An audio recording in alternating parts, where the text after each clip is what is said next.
Tune those fiddles, floss that tooth, and uncork that moonshine. The Lovecraft Country Time Jamboree is back. Every week I'll be taking a look at each episode from the biggest horror series of 2020 as it drops. There'll be spoilers from here on out, but I'll try to keep them on the minimal. So there you go. You've been warned. Let's get to it. Young Sagat.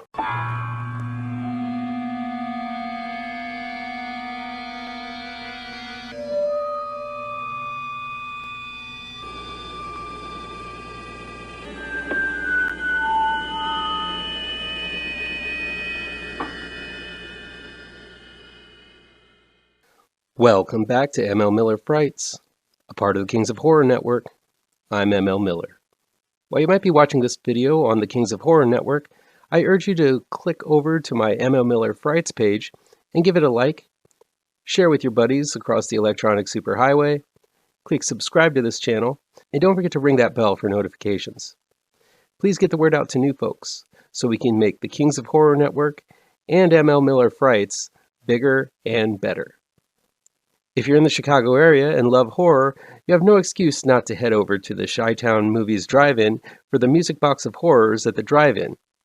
Every day in October for 31 nights, there will be late shows Sunday through Thursday and double features every Friday and Saturday night. Every weekend is themed: Grindhouse Fridays, Rip-Off Saturdays, and Sequel Sundays. Tonight they're playing The Host from Parasite director Bong Joon-ho. If you haven't seen this little creature feature, you're missing out. Look below for a link to the schedule, where to get tickets, and directions to this awesome horror event. Lovecraft Country Season 1, Episode 8 is entitled Jig-a-Bobo. It's streaming on HBO and HBO Max, and this episode was directed by the series creator Misha Green. The first two episodes of Lovecraft Country felt truncated, rushed, and packed with discourse because it seemed those behind the series wanted to get to a specific point in the story in order to tell their version of the story. Instead of giving us dramatic scenes, the narrative seemed to skip along in order to communicate a message rather than let the story fold out with scenes full of dramatic tension and character interactions. This seems to be the case with Episode 8, a socially relevant but dramatically deficient installment. The bulk of the episode is dedicated to Diana D. Freeman, played by Jada Harris. Diana is overwhelmed with confusion because her mother, Hippolyta, has gone missing and she doesn't know why. Tick, Letty, and Montrose are keeping the info that went down last episode from Diana to protect her, a typical bad mood made in almost every serialized drama. This is so Dee doesn't know that her mother is off dancing in the future with an alien with a big-ass afro.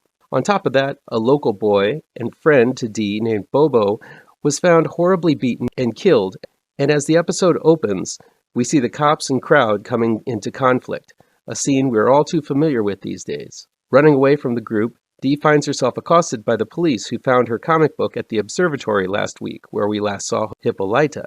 When the cops place a curse on her, Dee is tormented by a pair of little girls dressed as minstrels and is forced to face them down and confront the cops who very well might have been behind the killings of the young boy.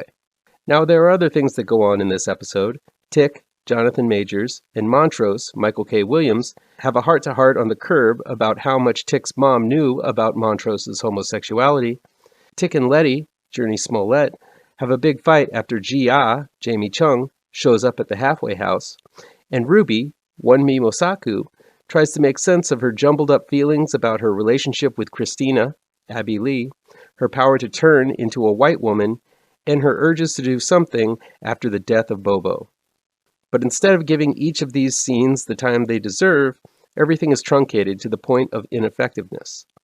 I was especially disappointed with the big Tick, Letty, Ji-Ah meet. If you're going to dedicate an entire episode, the best episode of this series so far in my opinion, on the relationship between Ji-Ah and Tick, wrapping it up in 2 minutes is not near enough resolution. The way Tick races after Letty may show where his love lies, and it might show what side this series is on, but it still doesn't work given the convincing and resonant story between Tick and Ji-Ah from Episode 5. The same can be said for Ruby's erratic behavior. You're forced to read between the lines and put two and two together yourself to understand the conflict Ruby is feeling. And while there is a strong story being told about her relationship with Christina, it isn't being given the amount of attention it deserves. This is because, as a whole, Lovecraft Country is more interested in conveying a message than telling a story. It's horrible what happened to the young boy Bobo, and apparently this is a real thing that happened.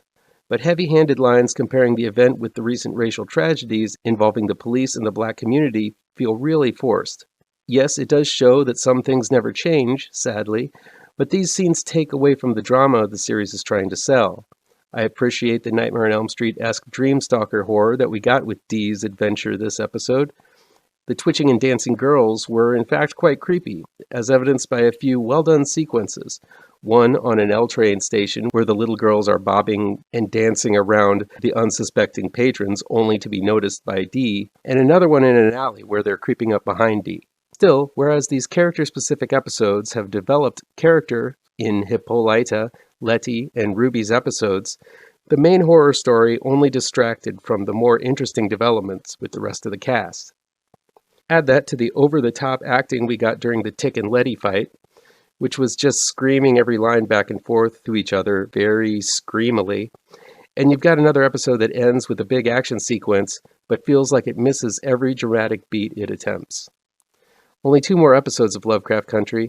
If you're enjoying it, I'm glad for you, but reviewing this series has proven to be an arduous task for me. That'll be it for today. Please check back to ML Miller Frights to check out my countdown for the best of the best in horror. It's running every day this month. If you like this video, please pound that thumbs up button. Share this video with your social media addicted pals. If you're looking for written reviews and countdowns, you can find them on mlmillerwrites.com.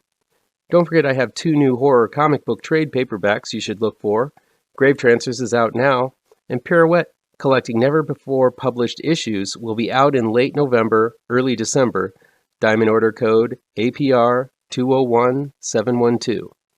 And be sure to subscribe to this channel and ring the bell for alerts to be the first to see my future videos. Thank you so much for your time, and take care.